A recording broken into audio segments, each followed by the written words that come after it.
আসসালামু আলাইকুম রহমতুল্লাহি আবরাকাতুহু ইন্নাল হামদালিল্লাহ ওয়াসসালাতু ওয়াসসালামু আলা রাসূলিল্লাহ ওয়া আলা আলিহি ওয়া সাহবিহি ওয়া মাওয়ালা। কাছে দূরে বিশ্ব জুড়ে যেখান থেকে দেখছেন সবাইকে আন্তরিক প্রীতি ও শুভেচ্ছা জানিয়ে শুরু করছি আমি মুফতি শাহ আহমদ রেজা।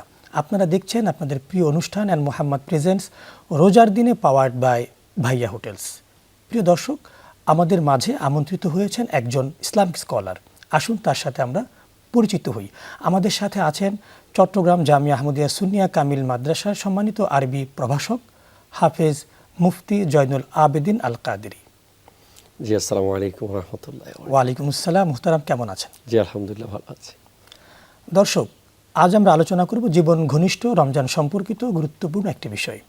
আজকে আমাদের আলোচনার বিষয় রোজাদারের চরিত্র ও বৈশিষ্ট্য।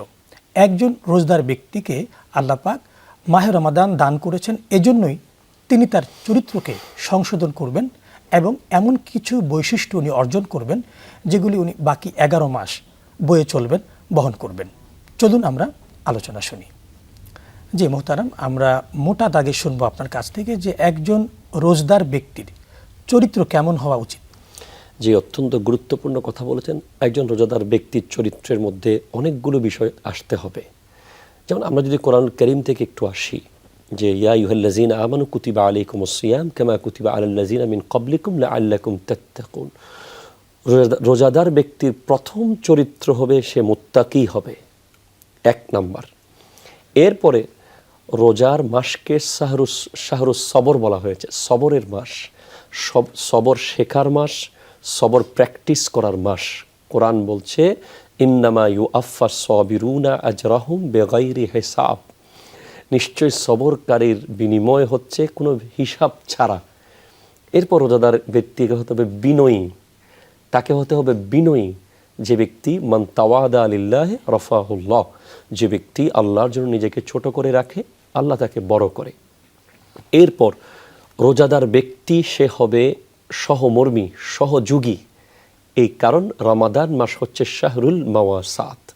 এই মাসে ইফতারের যে ব্যাপার রয়েছে, এটার মধ্যে একটা বিশাল ব্যাপার রয়েছে। আপনি যদি কাউকে ইফতারি করান, মান ফাত্তারা সাইমান, কোনো একজন ব্যক্তি একজন রোজাদারকে ইফতার করালো, তাহলে যে রোজা রেখেছে তার সব সওয়াব ইফতার করানোওয়ালা ব্যক্তি পাবে, ওই রোজাদারের সওয়াব কমবে না। এমনকি ইফতার করানোর কারণে জান্নাতে সুসংবাদ রয়েছে, গুনাহ মাফের সুসংবাদ রয়েছে। রোজার এই মাসে আমরা নামাজে বলেন, ইফতারে বলেন, সেহরিতে বলেন, আমরা সারা বছর যাদের সাথে একসাথে বসতে পারি না, আমরা এই মাসে একসাথে বসতে পারি। রোজাদারের বৈশিষ্ট্যগুলোর মধ্যে গুরুত্বপূর্ণ বৈশিষ্ট্য, রোজাদার অবশ্যই নামাজি হবে। এটা হলো শাহরুস সালাত। আরেকটা বিষয় আমরা মুহতারাম দেখতে পাই যে আমাদেরকে তো আল্লাহ পাক মাহে রমাদান দিয়েছেন চরিত্র সংশোধনের জন্য। জি, কিন্তু রোজা রাখার পরেও একজন রোজদার ব্যক্তির চরিত্র কেন সংশোধন হচ্ছে না? আসলে এখানে অনেকগুলো টার্ম থাকতে পারে। একজন রোজাদার ব্যক্তি যদি সেই রমাদান মাসকে একটা সাধারণ অনুষ্ঠান মনে করে, তার মধ্যে যদি একটা প্রিপারেশন, প্রস্তুতি, একটা রুহানিয়ত কাজ না করে, তাহলে হবে না। আমাদের দেশে যেটা দেখা যায় যে আমরা ইদানিং বেশি দেখতে পাচ্ছি, রমাদান মাস যখন এসেছে আমরা মনে করছি যে একটা মাস এসেছে আর কি, আমি প্রতিদিন 3 বেলা খাইতাম, এখন 2 বেলা খাবো। তো এটা মনে করলে তো হবে না। রমাদানের গুরুত্ব এবং ফজিলত না বুঝে রোজা রাখা, রমাদানের লক্ষ্য না বুঝে রোজা রাখা, রমাদানের উদ্দেশ্য না বুঝে রোজা রাখার কারণে আজকে হাজার হাজার মানুষ, লক্ষ লক্ষ মানুষ রোজা রাখছে কিন্তু জীবনে কোনো পরিবর্তন আসছে না। অথচ রমজান আসার উদ্দেশ্য হচ্ছে মানুষের জীবনকে পরিবর্তন করা, তাসকিয়ায়ে নফস করা, তার কলবকে পরিশুদ্ধ করা, তার চরিত্রকে সংশোধন করা, তার নিজের আত্মশুদ্ধি করা। এই আত্মশুদ্ধির মাস রমাদান মাস। এখন আত্মশুদ্ধির ব্যাপারটার প্রতি কোনো মনোযোগই নাই। আছে সে আগের মতো ব্যবসায় আছে, আগের মতো গল্পে আছে, আগের মতো খেলাধুলায় আছে, আগের মতো নাচ গানে আছে, আগের মতো রং তামাশার মধ্যে মত্ত আছে। শুধু সেহরির টাইমে সেহরি করছে, ইফতারের টাইমে ইফতার করছে। এই জন্য তো রাসূল বলেছেন যে রুব্বা সাইমিন লাইসা মিন সিয়ামিহি ইল্লাল জু, যে এমন অনেক রোজাদার ব্যক্তি আছেন যারা শুধুমাত্র না খেয়ে থাকা হয়, অথচ তার রোজাগুলো হয় না। কেন? তার চরিত্র সংশোধন হচ্ছে না। আমি তো বলি যে ইমাম গাজালি বলেছেন যে রমাদানের রোজাদার 3 প্রকার হবে। একটা হলো শুধু রোজা রাখবে, না খেয়ে থাকবে, আর দুনিয়ার সব কিছু করবে, কোরআন সুন্নাহর বাইরে সব কাজে সে লিপ্ত থাকবে, এটা কোনো রোজা না। আরেকটা হচ্ছে খাস রোজাদার, যিনি রমাদানের সময় যিনি হাত পা চোখ কান সব কিছুকেই কোরআন সুন্নাহ বিরোধী কাজ থেকে বাঁচাবে, তিনি কোরআনের বাইরে সুন্নাহর বাইরে কোনো কাজ করবে না। আরটা হচ্ছে আখাসুল খাস, ভেরি স্পেশাল, যিনি গোটা 11 মাস সব কিছু সেট আপ করে ফেলবে, যেন এই 1 মাস তাকে কোনো কাজে যেতে না হয়, কোনো কিছুতে সময় ব্যয় করতে না হয়। এটা খুব কঠিন, এটা খুব উচ্চাঙ্গের রোজাদার যারা এই 1 মাস দেখবেন সারাক্ষণ মসজিদে আছে, নামাজে আছে, তাহাজ্জুদে আছে, সেহরিতে আছে, ইফতারে আছে। তো এই হলো ব্যাপার। রমাদান আমাদেরকে একটা আবদ্ধ জায়গায় নিয়ে আসে যে তুমি এখন আগের মাসের মতো পারবা না, তুমি এখন বন্দী হয়ে গেছো। এটা রমাদান মাস চলছে, জান্নাতের গেট খুলে দেওয়া হয়েছে, জাহান্নামের গেট বন্ধ করে দেওয়া হয়েছে। এটা ওই মাস চলছে, কবরের আযাব বন্ধ করে দেওয়া হয়েছে। এটা ওই মাস নফল পড়লে ফরজের সওয়াব দেওয়া হবে। এটা ওই মাস যে মাসে ফরজ পড়লে 70 গুণ সওয়াব দেওয়া হবে, প্রতিদিন লক্ষ লক্ষ মানুষকে মাফ করে দেওয়া হবে। এই বিষয়, এই মেসেজগুলো যদি আমরা পৌঁছাতে পারি, হয়তো যে মানুষ বুঝতে পারবে যে এই মাসের গুরুত্ব, আমাকে পরিবর্তন হওয়া উচিত। আরেকটি বিষয় দেখা যাচ্ছে আমাদের যুবক সমাজের মধ্যে, তারা চরিত্র সংশোধন না করে তারা যে আমাদের সমাজে বয়ফ্রেন্ড গার্লফ্রেন্ড কালচার, এবং মাহে রমাদানেও তারা গার্লফ্রেন্ড নিয়ে ঘুরতে যাচ্ছে বা একসাথে এটা তো আসলে আমি বসছে, বিষয়টি নিয়ে আপনি কি বলবেন? এটা খুবই খারাপ, এটা তো খুবই একটা ভয়ঙ্কর এবং খুবই চরম নোংরামি। এটা তো অজ্ঞতার কথা বলতে হয় এখানে। আপনি আমাদের সমাজে এমনও কালচার আছে যে গার্লফ্রেন্ড তার বয়ফ্রেন্ডকে ইফতারের সময় ডেকে দিচ্ছে, সেহরির সময় তাকে ফোন করে সেহরি খেতে বলছে। তো আমি এটাকে একটা উদাহরণ দিয়ে বোঝাই। ধরেন একটা কূপের মধ্যে যদি একটা মরা কুকুর পড়ে, আপনি কূপের সব পানি ফেলে দিচ্ছেন কিন্তু মরা কুকুরটা রেখে দিচ্ছেন, তাহলে কি কূপ পরিষ্কার হবে? আপনাকে আগে মরা প্রাণীটা সেখান থেকে ফেলে দিতে হবে, তারপর যদি আপনি পানি পরিষ্কার করেন তো কূপ পরিষ্কার হবে। আপনি নিজের ভিতরে জেনা রেখে দিয়ে, কোরআন বলছে লা তাকরাবু জিনা, তোমরা জিনার কাছাকাছি যেও না। জিনা করা তো দূরের কথা, জিনা করা তো প্রশ্নই আসে না, বরং কাছেও যায়ও না। তো সারা রাত মোবাইলে আপনি অবৈধ বিবাহ বহির্ভূত সম্পর্কে লিপ্ত থাকলেন, আপনি পার্কে গিয়ে তার সাথে দেখা করলেন, রেস্টুরেন্টে তার সাথে বসলেন, তার সাথে চোখে চোখে কথা বললেন, তার সাথে মনে মনে কথা বললেন, আবার রোজা রাখলেন, আবার একসাথে বসে ইফতারিও করলেন। ইফতারি করেন। এটা একটা প্রহসন, একটা মজাক, একটা মস্কারি আল্লাহর সাথে করা হচ্ছে। এটার সাথে রোজার কোনো সম্পর্ক থাকতে পারে না। যেটা বলছিলেন যে সাহরির সময় ফোন করে ডেকে দেওয়া তো ভালো কাজ, এটা কেন খারাপ হবে? এটা খারাপ হবে যে কারণ এই ডাকার উদ্দেশ্যটা তো মূলের মধ্যে তাকওয়া নাই, মূলের মধ্যে ইমানদারি নাই, মূলের মধ্যে খোদাভীতি নাই। যিনি ডাকছেন উনি তো বেগানা, উনি তো বেগানাকে ডাকছেন। এখানে ভালো কাজ করতে গিয়ে তিনি খারাপে লিপ্ত হচ্ছেন। উনি ফোনে ডাকতে কল করেছেন, ওখানে উনি আর 2 লাইন এক্সট্রা কথা বলেছেন, যেটা কোরআন সুন্নাহর বাইরের কথা। তো আপনি একটা ভালো কাজ করতে গিয়ে আর 3টা খারাপ কাজ করলেন, তো এটা তো ইসলাম সাপোর্ট করে না। সেজন্য আমরা তরুণ প্রজন্মকে আমরা মেসেজ দিতে চাই, রমাদান এসেছে, তোমরা যারা নিজের গার্লফ্রেন্ডকে ত্যাগ করতে পারছো না, অন্তত রমাদানকে কেন্দ্র করে ত্যাগ করো। তাকে বলো যে আনা সায়েম, আমি রোজাদার, আমি তোমার সাথে কোনো সম্পর্ক রাখতে পারবো না। 1 মাস যদি সে বিরত থাকতে পারে, তাহলে আমার মনে হয় যে সে রমজানের পরে তার প্রতি আর আসক্ত থাকবে না, এবং সে হাজার হাজার কোটি কোটি গুনাহ থেকে সে মুক্ত থাকবে। আপনার মাধ্যমে আমরা সেসব তরুণদেরকে একটা মেসেজ দিতে চাই যে আপনি গার্লফ্রেন্ড না রেখে আপনি আপনার বিবি বানিয়ে ফেলুন। বেশক আপনি তাকে বিয়ে করে ফেলুন, এটা সম্পর্ক হালাল হয়ে যাবে 100%, এবং আল্লাহ পাক সেখানে বারাকা দান করবেন। আপনি মহব্বতটা বিয়ের পরে করুন, বিয়ের আগে মহব্বত না করে আপনি মহব্বতটা বিয়ের পরে করুন। এই যে বিবিকে নিয়ে রমাদানের দিনগুলো, তখন আপনার বিবি আপনাকে কত সুন্দর ঘুম থেকে উঠিয়ে দিবে, আপনাকে ইফতার বানিয়ে দিবে, তাকে নিয়ে আপনি ঘুরতে যান, আপনি ইফতার করেন, তখন কোনো অসুবিধা হবে না। বিবির সাথে ইফতার, বিবির সাথে সাহরির মধ্যে যে কি একটা প্রশান্তি রয়েছে। ইফতারের পরে আপনি বিবিকে একটু আলিঙ্গন করলেন, হালাল। আপনি তার সাথে বসে থাকা হালাল, তার দিকে তাকিয়ে থাকা সওয়াব, তাকে একটু খাওয়াই দেওয়া সওয়াব, তার সাথে একটু মুস্কি হাসা সওয়াব। একটা সওয়াবের মনে হয় একটা বড় বস্তা, একটা সওয়াবের একটা বড় একটা খনি। মাহে রমাদান মাসে তো স্ত্রীর সাথে দাম্পত্য সম্পর্ক করা নিষেধ, তারপরও যদি কোনো যুবক নতুন বিবাহিত হয়, এটা তো আপনার আহাল্লাকুম উহিল্লাকুম লাইলাতাস সিয়ামের রাফাসি ইলা নিসাইকুম, এটা তো ইসলাম বৈধ করেছে। ইফতারের পর থেকে সেহরির আগ পর্যন্ত বৈধ রয়েছে। সেটা আমি বলতেছি কোনটা, যে দিনের বেলা তো অবৈধ, রাতে হালাল, কিন্তু দিনের বেলাও তো যদি তার সাথে খুনসুটি করা হয়, একটু মজা করা হয়, মানে তাতে তো কোনো অসুবিধা না। সেটা যদি ওই পর্যায়ে চলে না যায়, সে যদি নিজেকে কন্ট্রোলে রাখতে পারে, মানে ডেঞ্জার জোনে না। জি মুহতারাম, আরেকটি বিষয় আপনার কাছ থেকে জানতে চাই যে মাহে রমাদানে একজন রোজদার ব্যক্তির চরিত্র সম্পর্কে জানলাম, তার যে কিছু বৈশিষ্ট্য আছে, যেমন ধরেন মিথ্যা না বলা, আমরা রোজা রাখা অবস্থায় অনেককে মিথ্যা বলছে, গীবত করছে, পরচর্চা করছে, চুগলি করছে, এগুলো সম্পর্কে আপনি কি বলবেন? অবশ্যই এগুলো তো খুবই খারাপ বিষয়। এগুলো রমাদান মাসের সাথে এগুলোর কোনো সম্পর্ক থাকতেই পারে না। যেখানে রমাদান মাসে আমরা হালাল কথা পর্যন্ত বর্জন করতে চাই, যাতে আমাদের মুখ দিয়ে হারাম বের হয়ে না যায়, অনর্থক কোনো কথা। অনর্থক কোনো কথা। আপনি জানেন যে মুমিনের যে বৈশিষ্ট্যগুলো কোরআনে বলা হয়েছে, তার মধ্যে একটা হলো যে ওয়াল্লাযীনা হুম আনিল লাগযি মুরিদুন। মুমিন সে যে কোনো অযথা কথা বলে না। তো এছাড়া আপনি জানবেন যে আমাদের যারা সলফে সলিহিন, সাহাবায়ে কেরাম, আউলিয়ায়ে কেরামের জীবনী আপনি দেখবেন যে তারা চুপ থাকতেন, খুব কম কথা বলতেন। তো রমাদান মাসে আপনি কম কথা বলা উচিত, যাতে আমার মুখ দিয়ে কোনো আওয়াজ বের না হয় কোরআন সুন্নাহর বাইরে। আপনি শুনে থাকবেন যে হাদিস নবী সাল্লাল্লাহু আলাইহি ওয়াসাল্লাম ইরশাদ করেছেন, মাইয়াজমান লি মা বাইনা লিহইয়াইহি ওয়া মা বাইনা রিজলাইহি আজমান লাহুল জান্নাহ। যে ব্যক্তি শরীরের দুইটা অঙ্গ আমি নবীর জিম্মায় রেখে দিল, তার জান্নাতের জিম্মাদারি আমি নবী নিলাম। অর্থাৎ একটা হলো জিহ্বা, একটা লজ্জাস্থান। এই দুইটা অঙ্গ যদি আপনি কোরআন সুন্নাহ মতে চালাতে পারেন, তাহলে আপনি হাসরের মাঠে নবীজির কাছ থেকে জান্নাত নিতে পারবেন। নবীজি জিম্মাদারি নিয়েছেন। সুবহানাল্লাহ। তার মানে হচ্ছে জিহ্বার সংরক্ষণ এবং লজ্জাস্থানের সংরক্ষণ। তো দুটি আমরা কিভাবে করতে পারি? জিহ্বার সংরক্ষণ কিভাবে করতে পারি? জিহ্বার সংরক্ষণ করে মান সাকাতা না যা, যে চুপ থাকলো সে মুক্তি পেল। চুপ থাকতে হবে, কথা কম বলতে হবে। আমাদের সমাজে তরুণ প্রজন্মের, বর্তমান প্রজন্মের একটা ভয়ঙ্কর বদভ্যাস হয়ে গেছে যে তার কোথায় কথা বলতে হবে, কোথায় বলতে হবে না, কি বিষয়ে বলতে হবে, কি বিষয়ে বলতে হবে না, সেটা সে সিলেক্ট করতে পারছে না। খেলার কথা, মেলার কথা, এই মানে যখন শুধু বক বক বক বক বক বক সারাক্ষণ। না, মুসলমান এটা নয়। মুসলমান এক লাইন কথা বলবে, এটা হয়তো কবরের হবে অথবা হাসরের হবে।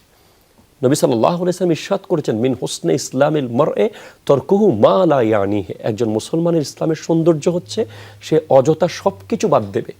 এই অযথা কথা আমি বাদ দেব, এটা যদি আমি সিদ্ধান্ত নিতে পারি, তাহলে আমার মুখ দিয়ে মিথ্যা বের হবে না। নবী সাল্লাল্লাহু আলাইহি ওয়াসাল্লাম ইরশাদ করতে লাগলেন, মান তাকাজ্জাবা তাবাআদাল মালাকু বিমাইলিন লিনুথিনি মা জাআ বিহি। যে ব্যক্তি একটা মিথ্যা কথা বলল, তার থেকে ফেরেশতা 1 মাইল দূরে চলে যাবে মিথ্যার দুর্গন্ধের কারণে। এবং গীবত যেটা রয়েছে, এটা তো গীবতের ব্যাপারে আপনাকে আমি একটু সম্পূরক প্রশ্ন রাখতে চাই যে ইফতারের পরে আবার দেখা যায় যে তারাবির পরে মানুষজন চায়ের দোকানে বসে বা বিভিন্ন বসে তারা গীবত শুরু করে। এটা খুবই ইম্পর্টেন্ট পয়েন্ট এসেছে। আপনি যে বললেন রোজা রাখার পরে আমরা পরিবর্তন হতে পারছি না, তো আপনি রোজাও রাখলেন, ইফতারের টেবিলে বসে বসে গীবত করলেন। আপনি রোজাও রাখলেন, সাহারি খেতে খেতে গীবত করলেন। আপনি রোজাও রাখলেন, তারাবির নামাজের থেকে বের হয়ে গীবত করলেন। তো এই তো কোনো দিন আপনাকে পাল্টানো সম্ভব নয়। কারণ গীবত হচ্ছে আল গীবাতু আসাদ্দু মিনাজ জিনা। গীবত হচ্ছে জিনার চেয়ে আরো ভয়ঙ্কর। আমাদের তো এখন গীবত হয়ে গেছে আমাদের লাইফের একটা অবিচ্ছেদ্য অংশ, এবং নিজের মৃত ভাইয়ের গোশত খাওয়ার। আমি তো বলি যে ব্যক্তি গীবত করতে চায়, সে যেন কবর থেকে তার ভাইকে তুলে এনে আগে 2-1 টুকরো গোশত খাওয়া প্র্যাকটিস করে। কারণ যে গীবত করে হাসরের মাঠে তাকে তো মৃত ভাই দেওয়া হবে। আর গীবত কেন জেনার চেয়ে খারাপ? কারণ কেউ যেমন জিনা করে, সে মনে করে যে আমি ভুল কিছু করলাম, মনে আমি কোনো গুনার কাজ করেছি সম্ভবত, এরকম একটা ভয় তার মধ্যে কাজ করে। কিন্তু আমরা গীবতের মধ্যে এত বেশি ইউজড টু হয়ে গেছি, এটা গুনাহ যে আমরা সেটা মনেই করতে পারছি না।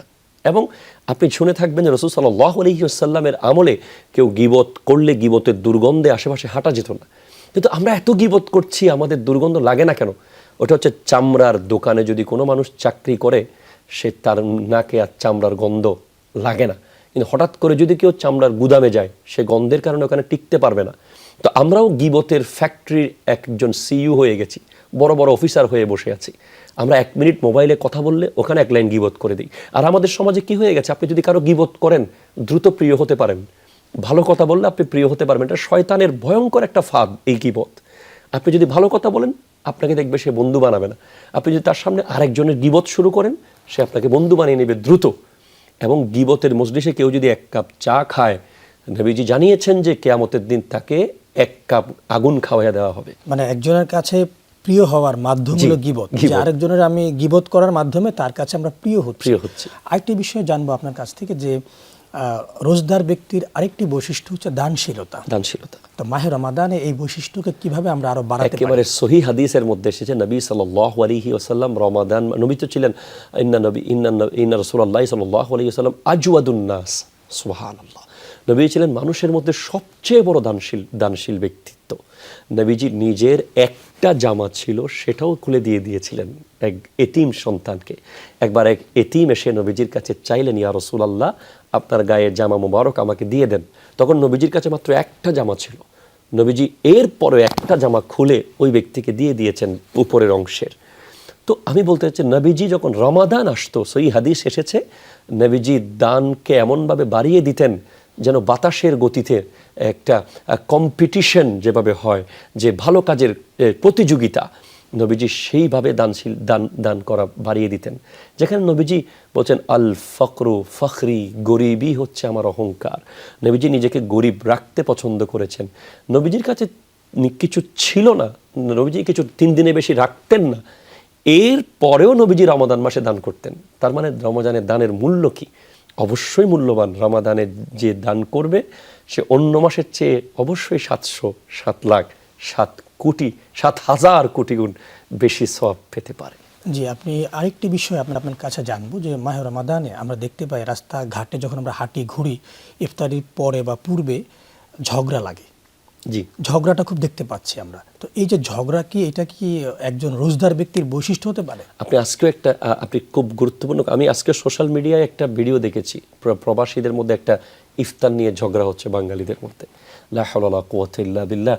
রোজার সাথে ঝগড়ার কিভাবে সম্পর্ক থাকতে পারে? রোজা তো দুশ্মনকে বন্ধু বানাবে, রমাদান তো আপনার দুশ্মনকে বন্ধু বানাবে। যার সাথে আপনি মাসকে মাস কথা বলেন না তার সাথে কথা বলার ব্যবস্থা করবে, যার সাথে আপনি বছরকে বছর দেখা করেন না তার সাথে দেখা করার ব্যবস্থা করবে।